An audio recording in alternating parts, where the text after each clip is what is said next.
Antes de comenzar el video, denle like y suscríbanse al canal.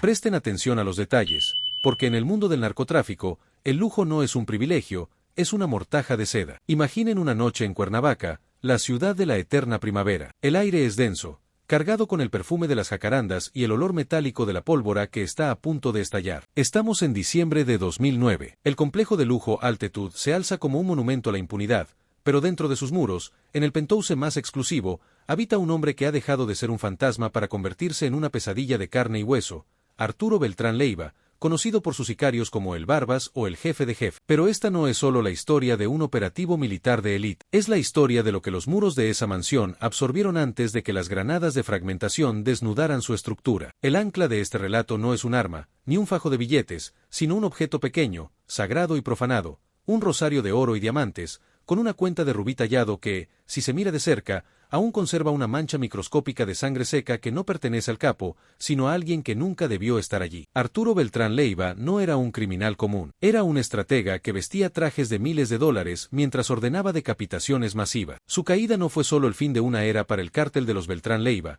fue el clímax de una espiral de paranoia y sadismo que transformó su residencia en un matadero de lujo. Mientras el país dormía, los vecinos de Altitude escuchaban risas, música de banda en vivo y, ocasionalmente, gritos que se ahogaban con el estruendo de los sistemas de sonido de última generación. A menudo, la historia oficial nos entrega las fotos del cadáver cubierto de billetes de banco, una imagen que dio la vuelta al mundo como un trofeo de guerra. Pero la verdadera oscuridad reside en los días previos, en los rostros de aquellos que fueron invitados a entrar a la mansión para entretener al jefe y que descubrieron, demasiado tarde, que en la corte de un rey paranoico, cualquier nota desafinada o cualquier mirada persistente podía ser una sentencia de muerte. Este rosario, encontrado meses después por un trabajador de limpieza entre los escombros de una pared doblemente sellada, es la llave que abre una puerta que el gobierno mexicano intentó mantener cerrada. Una puerta que nos lleva a la desaparición de un joven prodigio de la música, un violinista cuyo único pecado fue tocar con demasiada alma para un hombre que ya no tenía ninguna. ¿Cómo es posible que un complejo residencial rodeado de familias y seguridad privada se convirtiera en el escenario de ejecuciones sumarias y rituales de poder absoluto? Prepárense para descender a los pasillos de mármol manchados de carmín. Vamos a desenterrar los archivos clasificados, los testimonios de los sobrevivientes del servicio doméstico y las grabaciones interceptadas que revelan que la mansión de Arturo Beltrán Leiva no era un hogar, sino un mausoleo construido para un hombre que sabía que el final estaba cerca y que decidió que no se iría al infierno solo. Bienvenidos a la disección de una caída brutal. Esta es la verdadera y macabra historia de la mansión más sangrienta de El Jefe de Jefe. El rosario está sobre la mesa, y cada una de sus cuentas es un testigo silencioso de una traición que cambió el rumbo de la guerra contra el narco para siempre. Para entender la magnitud de la tragedia que ocurrió dentro de los muros del complejo Altitude, debemos alejarnos por un momento del estruendo de las ametralladoras y mirar hacia una pequeña ventana en un barrio humilde de Morelia. Allí, entre partituras amarillentas y el aroma a café recién colado, vivía Julián Valenzuela. A sus 23 años, Julián no era un nombre que apareciera en las notas rojas de los periódicos, sino en los programas de mano de los conservatorios más prestigiosos del país. Era un joven de manos largas y dedos ágiles, un virtuoso del violín que había logrado lo que para muchos en su posición era un sueño imposible, una beca para estudiar en Viena. Sin embargo, el destino, ese arquitecto cruel, tenía otros planes. La enfermedad de su madre lo trajo de vuelta a México, obligándolo a cambiar las salas de concierto europeas por presentaciones en eventos privados para poder costear los tratamientos médicos. Julián era la personificación de la pureza en un entorno que comenzaba a podrirse. Quienes lo conocieron lo describen como un muchacho de una fe inquebrantable. Nunca subía al escenario sin besar el rosario de oro y diamantes que su abuela le había entregado en su lecho de muerte. Ese rosario no era para él una joya ostentosa, sino un escudo espiritual, un vínculo con sus raíces y con la promesa de que, mientras tuviera música en sus manos y fe en su pecho, nada malo podría alcanzar. Qué trágica ironía que ese mismo objeto terminara siendo el único rastro de su paso por el infierno. En el verano de 2009, la oferta llegó a través de un intermediario que se hacía pasar por un empresario de la industria hotelera. Una cena privada en Cuernavaca, le dijeron. 3 noches de música clásica para un cliente muy exclusivo que valora el talento por encima de todo. La paga era exorbitante, lo suficiente para cubrir 6 meses de quimioterapia para su madre. Julián, con la ingenuidad de quien solo conoce la armonía de las notas, aceptó. Sus diarios, recuperados años después de un viejo cajón en su habitación, revelan su entusiasmo. Hoy empaqué el violín y mi traje de gala. Siento una extraña mezcla de nervios y alivio. Por fin podré dejar de preocuparme por las facturas del hospital. Dios aprieta, pero no ahorca. Esas fueron sus últimas palabras escritas. El contraste entre el mundo de Julián y el de su futuro captor era abismal. Mientras Julián practicaba las partitas de Bach en su habitación iluminada por el sol, a unos cientos de kilómetros, Arturo Beltrán Leiva se hundía en una espiral de paranoia narcótica. El jefe de jefes vivía rodeado de una corte de sicarios, prostitutas de lujo y santeros que le aseguraban que era invencible. La mansión en el edificio Altitude era una burbuja de opulencia obscena, grifos de oro, mármol importado de Italia y sistemas de vigilancia que monitoreaban cada centímetro del perímetro. Pero dentro de ese lujo, el aire estaba viciado. Arturo ya no confiaba ni en su propia sombra. La traición de El Chapo Guzmán y la presión constante de la Marina habían convertido al capo en una bestia herida, impredecible y sedienta de una lealtad que ya no podía comprar. Julián llegó a Cuernavaca en una camioneta negra de vidrios blindados que lo recogió en la terminal. El conductor, un hombre de mirada gélida y pocas palabras, no le permitió ver el camino. Al cruzar el umbral del Penthouse, el joven músico se sintió pequeño ante la inmensidad del lugar, pero fue la atmósfera lo que realmente lo inquietó. No había invitados riendo, solo hombres armados con fusiles dorados que custodiaban las puertas. El silencio era pesado, solo roto por el eco de sus propios pasos sobre el mármol pulido. Cuando Arturo Beltrán Leiva finalmente apareció, no vestía como un criminal de película. Llevaba una bata de seda roja y sostenía una copa de coñac. Sus ojos, hundidos y enrojecidos por la falta de sueño, se clavaron en el violín de Julián. «Toca algo que me haga olvidar que todos quieren matarme», le ordenó con una voz que arrastraba las palabras. Julián asintió, su mano temblorosa buscando instintivamente el rosario bajo su camisa. En ese momento, el mundo del arte y el mundo del crimen colisionaron en una sinfonía macabra. El joven no lo sabía, pero acababa de entrar en una jaula de oro de la que no saldría con vida. El brillo del rosario contra su pecho sería lo último que vería de la luz antes de que la oscuridad de la mansión lo devorara por completo. El silencio es, a menudo, el prólogo de la tragedia. En Morelia, Elena Valenzuela, la madre de Julián, miraba el reloj de pared con una fijeza obsesiva. Eran las 9:15 de la noche del tercer día. Julián tenía una regla inquebrantable. No importa dónde estuviera, siempre llamaba a las 9 de la noche para darle las buenas noches y recordarle que se tomara sus pastillas. Pero esa noche, el teléfono permaneció mudo. Elena marcó el número de su hijo 1, 10, 50 veces. «El suscriptor que usted llama se encuentra fuera del área de servicio». Esa frase, repetida por una voz metálica, se convirtió en el primer clavo de un ataúd emocional que empezaba a construirse en su pecho. Mientras tanto, en Cuernavaca, la atmósfera en torno al edificio Altitude había cambiado. Los vecinos de las torres contiguas, gente de clase alta que solía ignorar los excesos de los propietarios misteriosos del Penthouse por miedo o conveniencia, empezaron a notar algo inusual. No eran los autos de lujo ni los guardaespaldas armados. Eso era cotidiano. Lo extraño era la música. Desde la madrugada del segundo día, el sonido del violín no había cesado, pero ya no interpretaba piezas magistrales. Era un sonido errático, violento, como si el arco estuviera siendo arrastrado con furia sobre las cuerdas, produciendo chillidos que se filtraban por los ductos de ventilación. Era el sonido de la desesperación convertido en arte fúnebre. La primera señal física de que algo andaba terriblemente mal llegó a través de una de las empleadas de limpieza del complejo, una mujer llamada Rosa, cuya identidad se mantuvo bajo reserva por años. Rosa subió al piso 14 para recoger las bolsas de basura que los escoltas dejaban fuera de la puerta principal. Al levantar una de las bolsas negras, algo pesado cayó al suelo con un tintineo seco. No era un desperdicio común. Al agacharse, Rosa encontró una cuenta de rubí tallado y un pequeño fragmento de cadena de oro. Como mujer devota, reconoció de inmediato que se trataba de parte de un objeto religioso. Pero lo que le heló la sangre no fue el valor de la joya, sino la sustancia viscosa y oscura que cubría el oro. Era sangre fresca, y aquel fragmento parecía haber sido arrancado con una fuerza brutal. Asustada, Rosa guardó la pieza en el bolsillo de su delantal, sin saber que tenía en sus manos una parte del rosario de oro y diamantes, el ancla de nuestra historia. Esa misma tarde, al intentar preguntar a uno de los guardias del Penthouse si el muchacho de la música necesitaba algo, recibió una respuesta que la dejó paralizada.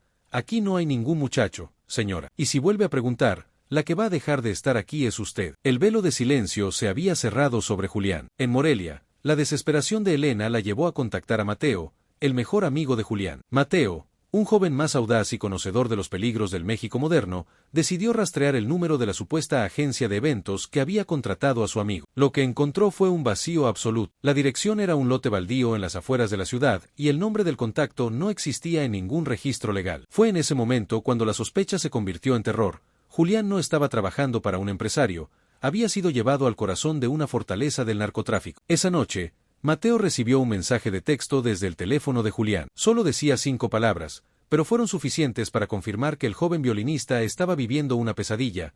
Dile a mamá que rece. No hubo más. El GPS del teléfono se desactivó segundos después, marcando su última ubicación en las coordenadas exactas del complejo Altitud. Lo que nadie sabía en ese momento era que dentro de la mansión, Arturo Beltrán Leiva había cruzado el umbral de la locura. Convencido de que sus enemigos estaban usando vibraciones para localizarlo, obligaba a Julián a tocar sin descanso para limpiar el aire. El joven, con los dedos sangrando y el espíritu roto, se aferraba a su rosario como si fuera lo único que lo mantenía unido a la realidad. Pero la paranoia del jefe de jefes no buscaba música, buscaba un sacrificio. El primer encuentro con el misterio no fue una desaparición limpia, fue el inicio de una metamorfosis donde una mansión de ensueño se transformaba, minuto a minuto, en una cámara de tortura psicológica donde el arte era el único testigo de la barbarie. La desaparición de Julián no era un error administrativo del cártel, era el preámbulo de un descenso al abismo que apenas comenzaba a mostrar sus primeras y sangrientas pistas. Morelia se sentía como un lugar en otro tiempo, mientras que Cuernavaca, bajo el sol implacable de diciembre,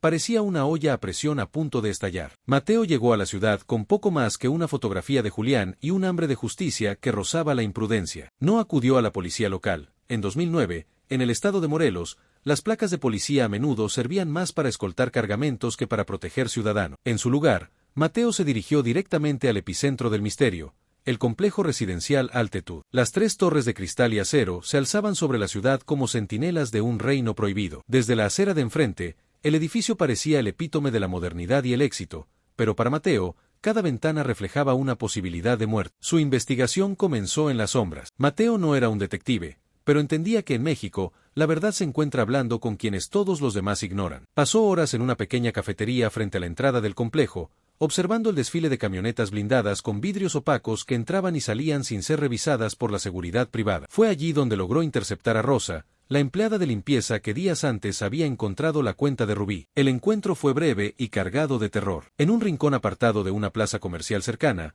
Rosa, con las manos temblorosas, le entregó a Mateo el fragmento de la cadena de oro y el rubí manchado. Tu amigo entró ahí, pero quien vive en el piso 14 no es un hombre, es un demonio, le susurró antes de desaparecer entre la multitud. Mateo reconoció la pieza al instante. Era el ancla de su esperanza, ahora rota y ensangrentada. Paralelamente, a pocos kilómetros de allí, en una base militar secreta, la verdadera maquinaria de investigación se estaba poniendo en marcha. El capitán Rivas, un analista de inteligencia de la Marina con años siguiendo el rastro de la Federación, revisaba informes de intercepción de señales. Sus equipos de monitoreo habían detectado un aumento anómalo de actividad en las frecuencias de radiofrecuencia provenientes del complejo Altitud. Pero lo que más inquietaba a Rivas no eran las órdenes de logística criminal, sino un sonido constante que se filtraba a través de los micrófonos ambientales colocados en los ductos de servicio, el llanto de un violín. Es Bach, le dijo un técnico a Rivas. Lleva tocando la misma secuencia 18 horas seguidas. A veces se detiene, se escuchan gritos, y luego vuelve a empezar, pero cada vez más lento. Rivas empezó a trazar el mapa del objetivo. El penthouse del edificio Altitud no era solo una vivienda, era una fortaleza diseñada para un asedio. El análisis de los planos arquitectónicos revelaba modificaciones no autorizadas, paredes reforzadas con placas de acero, un búnker interno y una red de cámaras que cubría hasta el último rincón del vestíbulo. La investigación de campo de la Marina comenzó con vigilancia estática, hombres disfrazados de barrenderos, repartidores de comida y turistas, todos equipados con lentes de largo alcance apuntando a la cima de la torre. El objetivo principal era confirmar la presencia de Arturo Beltrán Leiva, pero los informes empezaron a incluir una variable inesperada, la presencia de civiles retenidos contra su voluntad. Mateo, por su parte, logró contactar a un antiguo guardia de seguridad que había sido despedido recientemente del complejo. En un bar oscuro y maloliente de la periferia, el guardia, tras varios tragos de tequila, le soltó la verdad que la ciudad callaba. Ese lugar tiene una habitación que no aparece en los planos. Le dicen, la sala de los espejos. Arturo la usa para sus juicios. Si tu amigo está ahí, ya no busques a un músico, busca a un mártir. El jefe de jefes ha perdido la cabeza. Cree que la música le dirá quién lo va a traicionar. Mateo sintió que el suelo desaparecía bajo sus pies. El ancla, el rosario, no era solo un objeto perdido, era la prueba de que Julián estaba siendo utilizado en un ritual de locura y poder. La investigación se encontraba en un punto de quiebre. Mientras Mateo acumulaba fragmentos de testimonios de empleados aterrorizados, la Marina preparaba la logística para lo que sería uno de los operativos más violentos de la historia moderna de México. Las fotos de satélite mostraban a hombres armados en las terrazas, y los micrófonos de Rivas captaban ahora un sonido diferente, el de muebles siendo arrastrados y puertas siendo selladas con soldadura. El cerco se estaba cerrando, pero para Julián, el tiempo se agotaba en una sinfonía de terror. Mateo, desesperado, decidió que si el gobierno no actuaba, él mismo buscaría la forma de entrar, sin saber que la mansión ya se había cobrado su primera cuota de sangre y que el lujo de sus pasillos ocultaba secretos que ninguna investigación oficial se atrevería a revelar por completo. En el oscuro ecosistema del narcotráfico, la verdad es una moneda devaluada y la mentira es el escudo más resistente. Mientras Mateo intentaba desesperadamente encontrar una grieta en la seguridad del edificio Altitud, la administración del complejo residencial emitía comunicados que hoy, leídos a la distancia, resultan escalofriantes por su cinismo. Nuestra prioridad es la tranquilidad y privacidad de nuestros residentes, rezaba uno de los folletos. Bajo esa premisa de privacidad, se ocultaba la complicidad activa o el miedo paralizante que permitía que un señor de la guerra operara a plena luz del día. Pero la mentira más peligrosa no era la de los administradores, sino la que Arturo Beltrán Leiva se contaba a sí mismo y proyectaba hacia sus cautivos. Dentro del penthouse, el tiempo había dejado de existir para Julián. El joven músico fue llevado ante Arturo en el gran salón, una estancia de techos altísimos decorada con obras de arte sacro que el capo coleccionaba con una devoción perversa. Allí, el jefe de jefes no se presentó como un verdugo, sino como un mecena. Esta es la faceta más aterradora del villano, el contraste entre su capacidad de destrucción y su necesidad de ser admirado. «Hijo, ¿por qué tiemblas?», le preguntó Arturo mientras acariciaba el rosario de oro y diamantes que le habían arrebatado a Julián. «Aquí está seguro. El mundo allá afuera es una porquería llena de traidores, pero aquí solo hay belleza. Toca para mí. Convénceme de que todavía hay algo puro en este país y te juro que mañana mismo estarás en un avión rumbo a Viena». Esa era la gran mentira. Arturo Beltrán Leiva jugaba un juego psicológico cruel. Interrogaba a Julián no sobre rutas de droga o nombres de soplones, sino sobre la honestidad de sus notas. «Mientes con el arco», le gritaba de repente, pasando en un segundo de la calma paternal a una furia volcánica. «Esa nota sonó a miedo, y yo no pago por miedo, pago por lealtad». El capo utilizaba la manipulación para quebrar la voluntad del músico. Le hacía creer que su libertad dependía de una interpretación perfecta, una meta inalcanzable para alguien cuyas manos estaban hinchadas y cuya mente estaba colapsando bajo la presión. Mientras tanto, en el exterior, la red de mentiras se extendía a las autoridades locales. Cuando Mateo logró finalmente interponer una denuncia por la desaparición de Julián, se encontró con una pared de cristal. El agente encargado, un hombre de ojos cansados que probablemente estaba en la nómina del cártel, revisó los documentos y se limitó a decir: «El muchacho probablemente se fue de fiesta. Usted sabe cómo son los músicos. En el Altitud no vive nadie con ese nombre. Ese edificio es pura gente de bien. No venga a buscar problemas donde no los hay». Era la mentira institucionalizada, el mecanismo de defensa de un sistema que prefería ignorar el cáncer que lo devoraba desde adentro. Pero gracias a las intercepciones de la Marina, hoy sabemos que ocurría realmente durante esos interrogatorios privados. Existen fragmentos de audio, clasificados durante una década, donde se escucha a Arturo hablar con sus abogados. En esas grabaciones, el capo se ríe de la desesperación de las familias. «Diles que no busquen», ordena con una frialdad que hiela la sangre. «Diles que el muchacho decidió quedarse a trabajar conmigo por voluntad propia, que está ganando más dinero del que vería en su vida tocando en el metro». Esta era su técnica favorita: empañar la reputación de la víctima para justificar su desaparición. Si la gente creía que Julián se había vendido,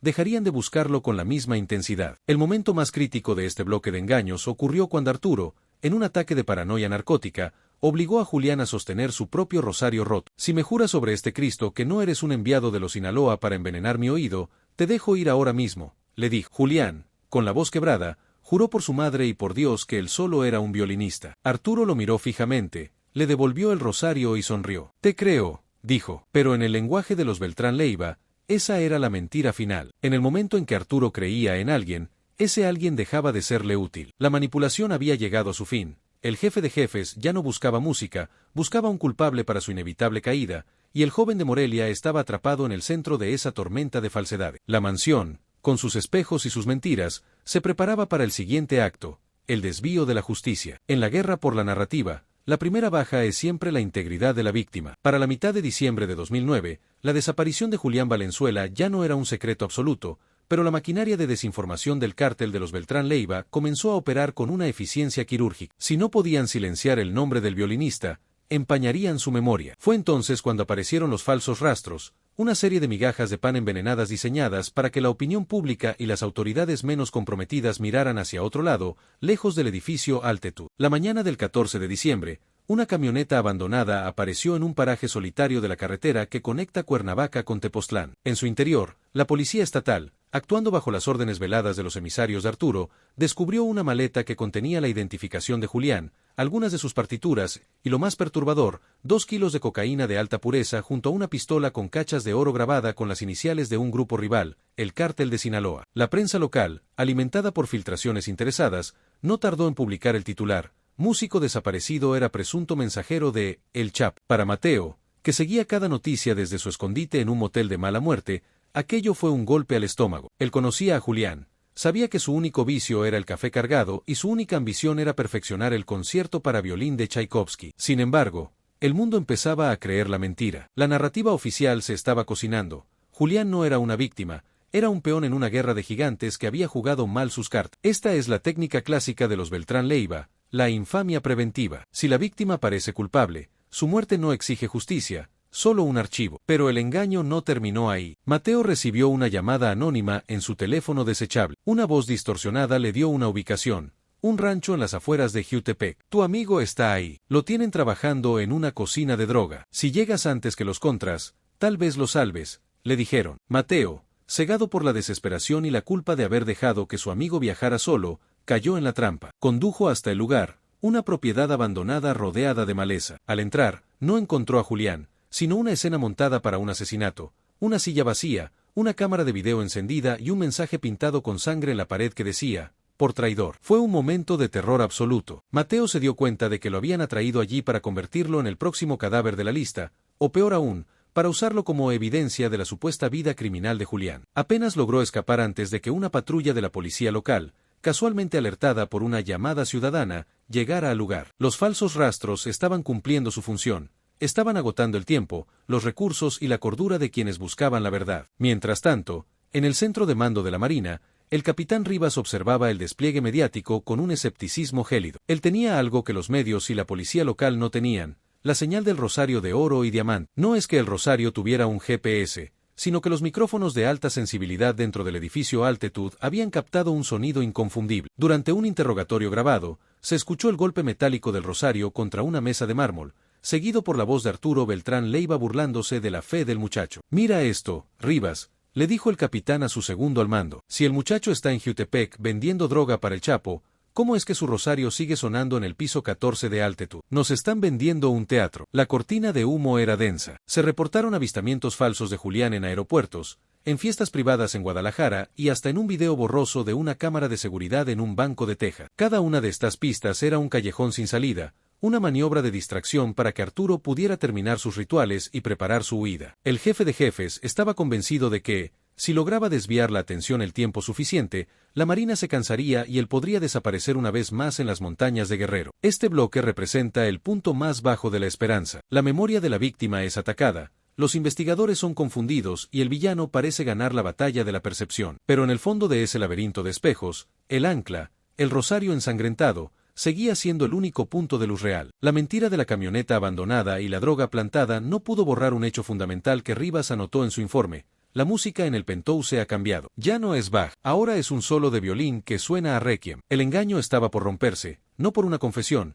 sino por el peso de la propia soberbia de Arturo, quien no entendía que en la era de la inteligencia militar, un rosario de diamantes brilla más que cualquier cortina de humo. A veces, el olvido no es un accidente de la memoria, sino una decisión administrativa. Para finales de 2009, el expediente de Julián Valenzuela comenzó a sufrir esa metamorfosis burocrática que en México se conoce como dar el carpetazo. En las oficinas de la entonces Procuraduría General de la República, el folio de la investigación fue trasladado de la sección de personas desaparecidas a la de vínculos con la delincuencia organizada. Ese pequeño movimiento físico, un legajo de papeles pasando de un cajón a otro, fue la sentencia de muerte civil para la reputación del violinista. Las pruebas plantadas en la carretera de Tepoztlán habían surtido efecto. Para el Estado, Julián ya no era un joven prodigio secuestrado, era una estadística molesta, un daño colateral en una guerra interna entre cárteles. El silencio se apoderó de la narrativa. Los grandes periódicos nacionales, que días antes habían mostrado un interés fugaz por la historia del músico del narco, encontraron nuevos titulares: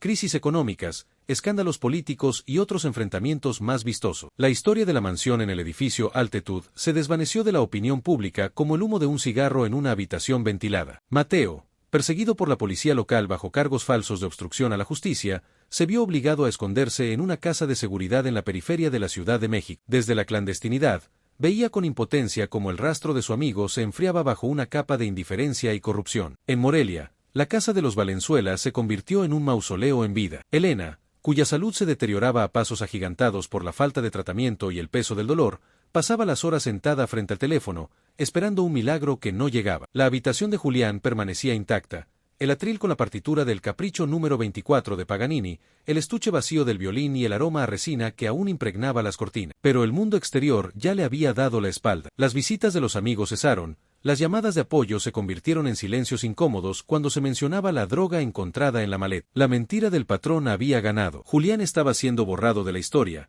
condenado al archivo muerto donde las verdades incómodas van a morir. Incluso dentro de la Marina, el capitán Rivas sentía el peso de las manos atadas. Sus superiores, bajo una presión política inmensa, le ordenaron centrarse exclusivamente en la localización de Arturo Beltrán Leiva para un operativo de neutralización. Capitán, olvídese del músico, le dijo un alto mando en una reunión a puerta cerrada. No tenemos recursos para misiones de rescate de presuntos colaboradores. Si el jefe de jefes está en ese edificio, entraremos por él, no por un violinista que probablemente ya es abono. Rivas, mirando las fotos satelitales del complejo Altitud, sabía que si dejaban de buscar a Julián, estaban dejando morir a la última pizca de humanidad que quedaba en ese caso. El ancla, el rosario de oro y diamantes, también parecía haber caído en el olvido. La pieza que Rosa, la empleada de limpieza, le había entregado a Mateo, terminó guardada en una caja de evidencias olvidada en un despacho jurídico que ya no recibía pago. Era un objeto sagrado convertido en chatarra procesal. El rubí, que alguna vez brilló en el pecho de un joven lleno de sueños,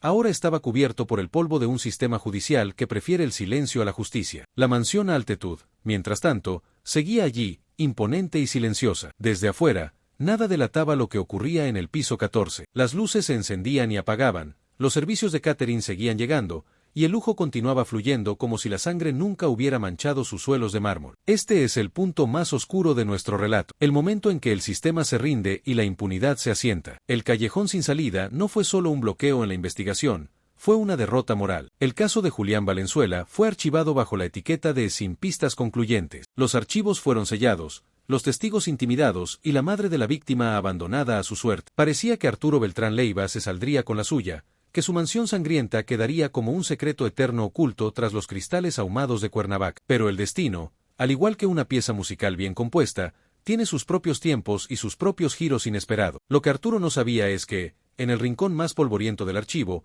una sola hoja de papel, un informe de balística ignorado, contenía la clave que reabriría el infierno y llevaría el caso a un punto de no retorno. La música se había detenido, pero el eco del rosario estaba a punto de volverse ensordecedor. El silencio administrativo es una forma de ejecución diferida. Cuando el Estado decide que una vida no vale el papel en el que se imprime su reporte de desaparición, la víctima muere por segunda vez, ahora bajo el peso del olvido. Para diciembre de 2009, la carpeta de Julián Valenzuela era poco más que un estorbo en un archivero de Morelos. Pero mientras las instituciones se lavaban las manos, en la oscuridad de la clandestinidad, la chispa de la duda se negaba a extinguirse. Mateo, oculto en una vecindad de la Ciudad de México donde el olor a humedad y comida frita apenas disimulaba el miedo, no podía dormir. Cada vez que cerraba los ojos, el sonido de un violín desafinado lo perseguía. No era una alucinación, era una deuda de sangre. La búsqueda oficial había muerto, pero la búsqueda no oficial estaba por nacer del vientre de la desesperación. Mateo sabía que la policía no iba a ayudarlo, así que recurrió a los olvidados del sistema,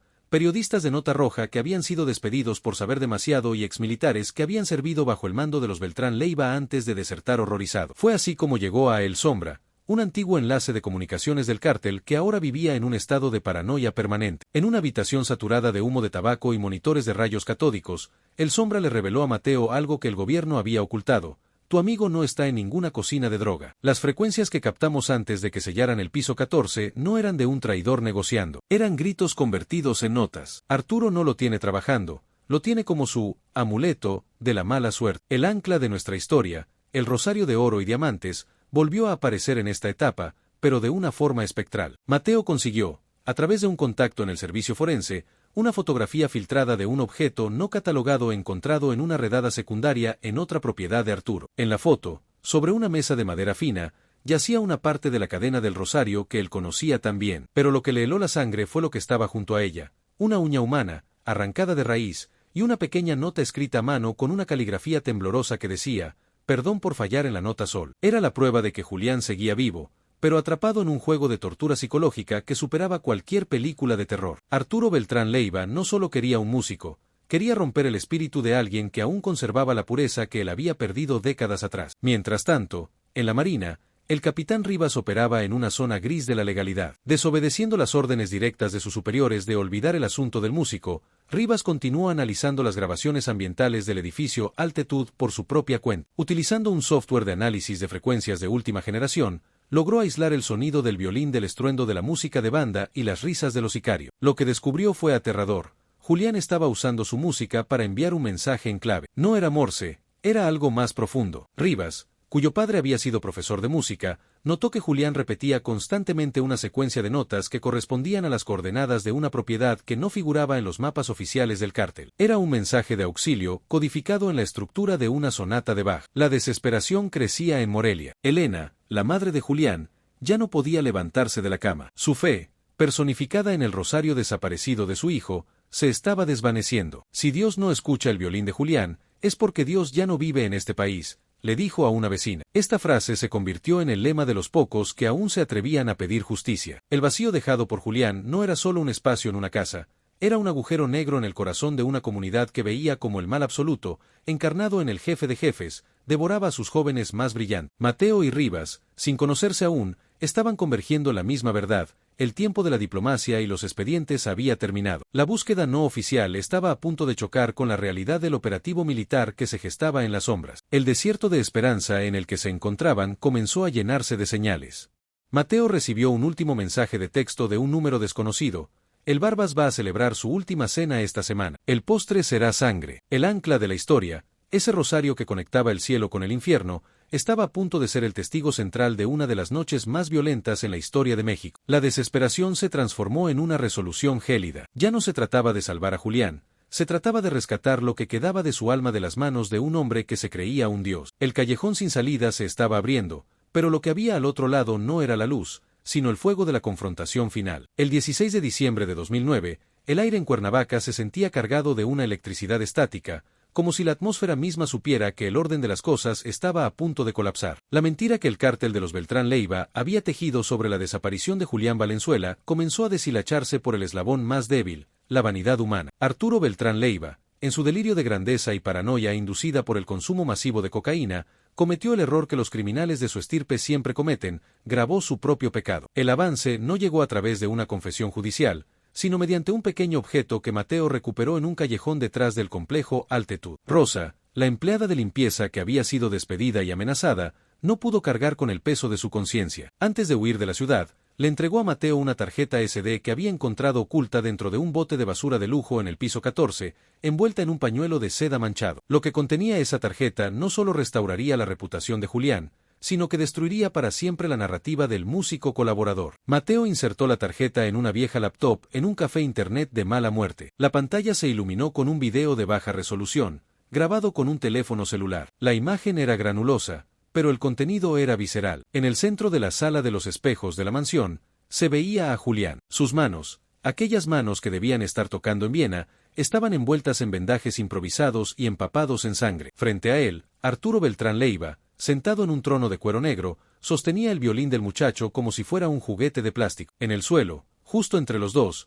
brillaba el rosario de oro y diamantes, pero estaba roto, desparramado como las cuentas de una vida que se deshace. Toca el requiem de nuevo, chamaco, se escuchaba decir Arturo con una voz arrastrada y cruel. Tócalo para que tus amigos de Sinaloa sepan lo que les espera. Diles a la cámara que viniste por tu voluntad, que te gusta el dinero del jefe de jefes. La respuesta de Julián fue lo que rompió el corazón de Mateo y, posteriormente, el de todo un país. El joven levantó la vista hacia la cámara. Sus ojos no mostraban odio, solo una tristeza infinita y una determinación que Arturo nunca podría entender. Yo no toco para usted, susurró Julián. Yo toco para Dios, porque Él es el único que entrará en esta habitación cuando el diablo venga por usted. En ese momento, Arturo pateó el rosario, aplastando una de las cuentas de diamantes bajo su bota de piel de cocodrilo. Ese acto de profanación fue el ancla final de la evidencia. El video terminaba con el sonido de un golpe seco y la pantalla yéndose a negro. No había droga, no había traición, no había mensajería. Había un secuestro, tortura psicológica y una resistencia espiritual heroica. Mateo no perdió un segundo.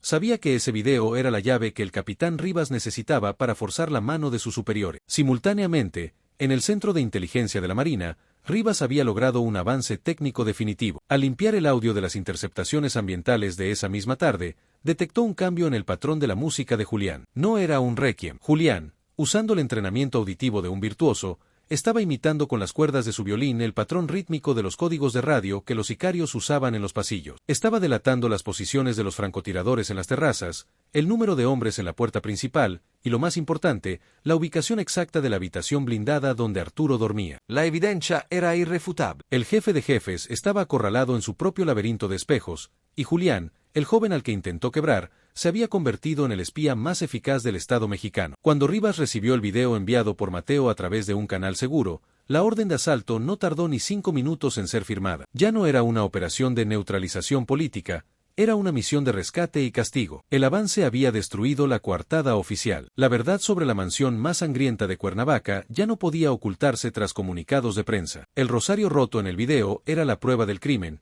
y la música de Julián era el mapa para la justicia. La noche del 16 de diciembre, mientras la Marina movilizaba a sus unidades de élite, fuerzas especiales, hacia el complejo Altitud, el destino de Arturo Beltrán Leiva estaba sellado. El jefe de jefes creía que era el dueño del silencio, pero el sonido de un violín y el brillo de un rosario ensangrentado habían convocado a la tormenta. El proyector del documental se detiene en este fotograma, el rostro de Julián, herido pero íntegro, frente a la sombra del monstruo. El avance era total. El fin de la mansión estaba a solo unas horas de distancia. Eran las 20 horas del 16 de diciembre de 2009, cuando el cielo de Cuernavaca se partió en dos. No fue un trueno de tormenta, sino el rugido ensordecedor de los motores de los helicópteros Black Hawk de la Marina Armada de México que descendían como ángeles exterminadores sobre las torres del complejo Altitud. La operación, bautizada en los archivos secretos como Escorpión, no tenía como objetivo una detención administrativa.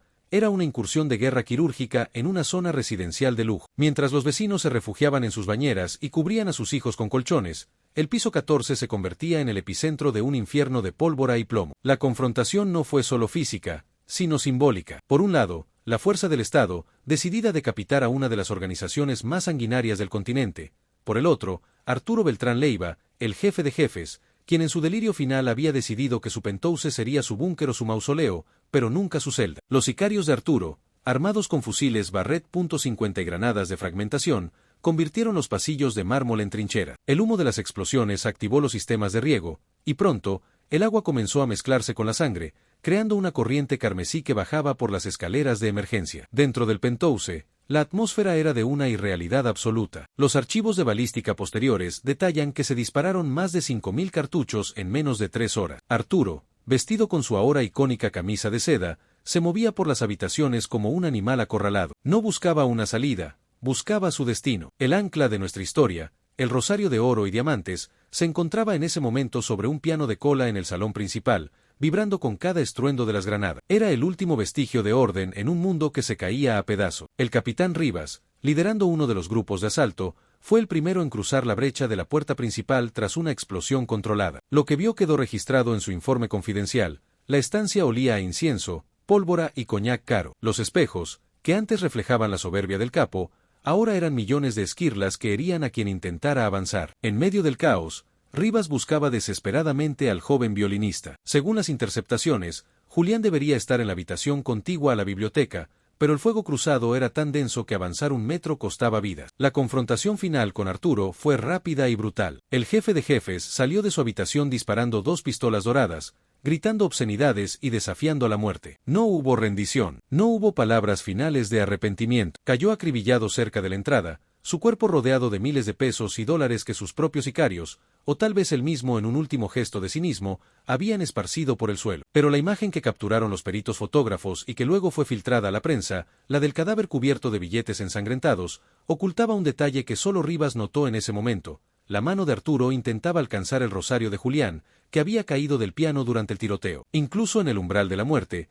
el villano quería poseer la pureza que nunca pudo corromper. Pero ¿dónde estaba Julián? Mientras los infantes de marina aseguraban el perímetro y contaban los cadáveres de los sicarios, Rivas se dirigió a la sala de los espejos. La puerta había sido sellada por fuera con una barra de acero. Al derribarla, el silencio que encontró fue más aterrador que el ruido de la batalla. La habitación estaba intacta, protegida del fuego por paredes reforzadas. En el centro, sentado en el suelo, estaba Julián Valenzuela. No tenía su violín, sus manos estaban vacías y sus ojos fijos en un punto invisible en la pared. Había pasado de ser un virtuoso a ser una cáscara humana, un testigo mudo de la barbarie que acababa de terminar. Esta confrontación marcó el fin de una era para el narcotráfico en México, pero para nuestra historia, es el momento de la verdad archivística. El enfrentamiento desnudó la fragilidad del imperio de los Beltrán Leiva. Entre los escombros, los investigadores encontraron no solo armas y dinero, sino los diarios de Arturo, donde confesaba que la música de Julián era lo único que mantenía a raya a los demonios que lo perseguían desde que traicionó a sus primos de Sinaloa. La mansión, la más sangrienta de su historial,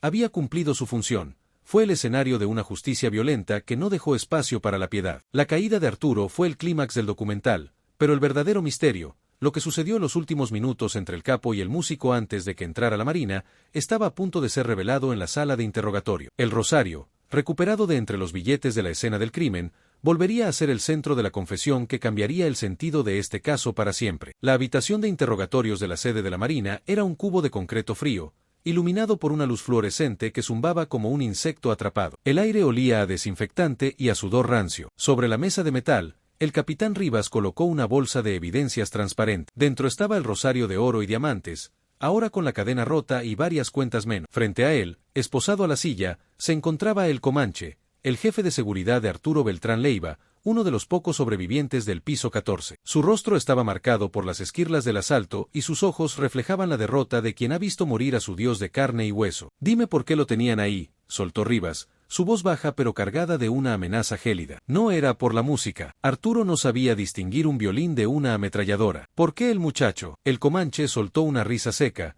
que terminó en un ataque de tos. Miró el rosario sobre la mesa y luego a Rivas. Lo que siguió fue una confesión que los archivos de inteligencia mantuvieron bajo llave durante años, porque revelaba la profundidad de la locura que gobernaba la cúpula del narcotráfico. Según el testimonio del sicario, Arturo Beltrán Leiva no mantenía a Julián como un simple entretenimiento, sino como parte de un delirio místico religioso que se había apoderado de él tras la traición de El Chapo Guzmán. El jefe ya no dormía, comenzó a relatar el Comanche. Decía que las sombras en las esquinas de la mansión le hablaban. Sus santeros en Guerrero le habían dicho que su alma estaba negra, y que la muerte lo encontraría a menos que lograra capturar una luz pura. Julián no era un músico para él, capitán. Era un escudo espiritual. Arturo creía que mientras el muchacho tocara esas piezas de iglesia, Dios no se atrevería a dejar que las granadas de la Marina entraran en el Penthouse. Esta fue la verdadera y macabra motivación, el uso del arte y la fe como un chaleco antibalas metafísico. El jefe de jefes obligaba a Julián a tocar sin descanso, porque estaba convencido de que la música del violinista creaba una frecuencia que confundía a sus enemigos. Si el ángel deja de tocar, yo me muero, solía gritar Arturo en sus ataques de paranoia. Por eso el rosario estaba roto. En la última noche, cuando los helicópteros fueron detectados por el radar, Arturo entró en la habitación de Julián y le arrancó el rosario del cuello con tal fuerza que le provocó heridas en la nuca. El jefe le gritaba que rezara con el violín. Continuó el Comanche, bajando la mirada. Le decía que si una sola bala entraba en la casa, el muchacho sería el primero en irse al infierno. Pero Julián, ese muchacho tenía algo que ninguno de nosotros tenía. En medio de los balazos, cuando el techo se nos venía encima, él dejó de tocar lo que el jefe le pedía. Empezó a tocar algo diferente, una melodía que sonaba a despedida. Perdón. Arturo se volvió loco, le puso la pistola en la frente y le exigió que tocara un corrido, algo de guerra. Y el muchacho, mirándolo a los ojos, le dijo: su guerra ya terminó, señor. Esta música es para los que se quedan. La confesión reveló que Arturo, en sus últimos minutos, no fue el guerrero valiente que los narcocorridos intentarían pintar años después. Era un hombre aterrado que intentaba comprar su salvación con el talento de un joven secuestrado. La dualidad de la mansión quedó expuesta. Un palacio de lujo que servía como laboratorio de una psicosis colectiva. El Comanche confesó que ellos, los sicarios, tenían órdenes de ejecutar a Julián si Arturo caía, pero el caos del asalto y la velocidad de los infantes de marina impidieron que se cumpliera la orden final. Rivas escuchó en silencio, apretando los puños. La revelación de que Julián había sido utilizado como un objeto ritual, un amuleto vivo, añadía una capa de horror que la historia oficial nunca mencionó. No era solo un secuestro. Era una profanación de la voluntad humana. Al final del interrogatorio, el Comanche pidió ver el rosario una última vez. Esa cosa no lo salvó, susurró. Pero al muchacho sí. Él nunca dejó de ser quien era, incluso cuando el Barbas le puso el cañón en la boca. Nosotros ya estábamos muertos antes de que ustedes llegaran. Él es el único que salió vivo de ese piso, aunque no haya salido completo. Este bloque cierra la incógnita sobre el porqué. El motivo oculto no era dinero, ni información, ni venganza. Era el miedo existencial de un criminal que descubrió que todo su poder no podía comprar un segundo de paz. El duelo psicológico en la sala de interrogatorios confirmó que la mansión Altetud no fue solo un campo de batalla, sino el escenario de un sacrificio frustrado donde la pureza de la víctima, representada en el ancla del rosario, fue lo único que no pudo ser destruido por el fuego de las ametralladoras. La verdad estaba fuera, pero el precio que Julián pagó por ella estaba a punto de ser revelado en el epílogo final de esta tragedia. El eco de los disparos en el edificio Altetud se apagó, pero el silencio que le siguió fue, si cabe, más sepulcral. La caída de Arturo Beltrán Leiva no fue solo el fin de un capo, fue el colapso de una era de impunidad ostentosa que dejó una cicatriz imborrable en el corazón de Cuernavaca. Tras el operativo, la justicia, esa maquinaria lenta y a menudo oxidada, comenzó a moverse. El Comanche y otros 11 sicarios sobrevivientes fueron procesados en juicios relámpago que, por primera vez en años, no pudieron ser descarrilados por soborno. Las sentencias fueron ejemplares, entre 40 y 60 años de prisión por secuestro, tortura y delincuencia organizada. Sin embargo,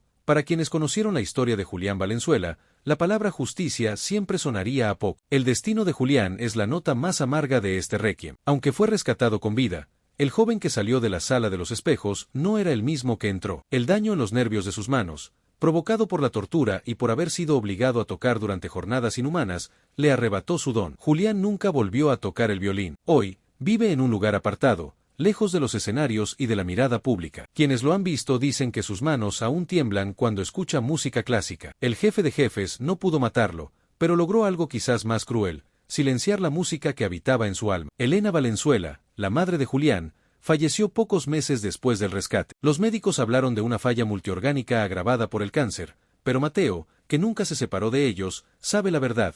Elena murió de la tristeza acumulada durante los días de incertidumbre. En su funeral, sobre el féretro, no había flores ostentosas, solo el rosario de oro y diamantes, el ancla de nuestro relato. El capitán Rivas se lo había entregado personalmente a Julián tras el cierre del caso. El rosario, restaurado pero aún conservando las muescas de la bota de Arturo, fue enterrado con ella, cerrando así un círculo de fe que ni siquiera la mansión más sangrienta de México pudo romper. ¿Qué quedó de la mansión? Durante años, el penthouse del edificio Altetud permaneció bajo resguardo federal, convirtiéndose en un lugar de turismo oscuro no oficial. Se decía que en las noches de viento, todavía se podía escuchar el chirrido de un violín filtrándose por los ductos de ventilación. Finalmente, la propiedad fue confiscada y subastada, pero nadie quiso habitar un lugar donde las paredes habían sido testigos de semejante perversión. Hoy, el complejo sigue en pie, una estructura de lujo que esconde un pasado podrido, un recordatorio de que en la guerra contra el narco, las víctimas no son solo números en una estadística, sino vidas brillantes apagadas por la paranoia de hombres que se creyeron dioses. El legado de Arturo Beltrán Leiva es una estela de sangre y traición. Su muerte provocó una fractura que desató una violencia sin precedentes en el centro de México,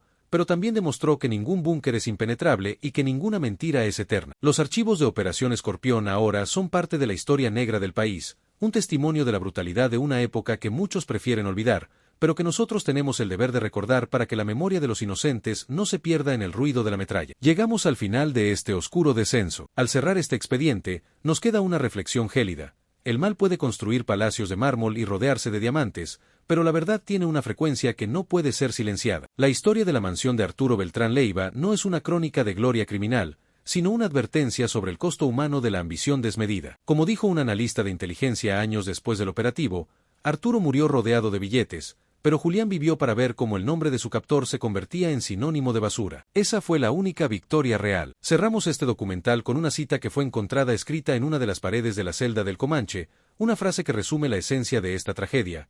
En la casa del lobo, la música es el llanto de los ángeles, y cuando el ángel deja de llorar, el lobo descubre que siempre estuvo solo. Descansen en paz quienes perdieron la voz en el piso 14, y que la música de Julián, aunque ya no suene en este mundo, siga resonando la justicia de la historia. Si has llegado hasta este momento, eres el tipo de espectador para el que hacemos nuestros videos. Dale like y suscríbete, esto ayudará a que nuestro episodio llegue más lejos.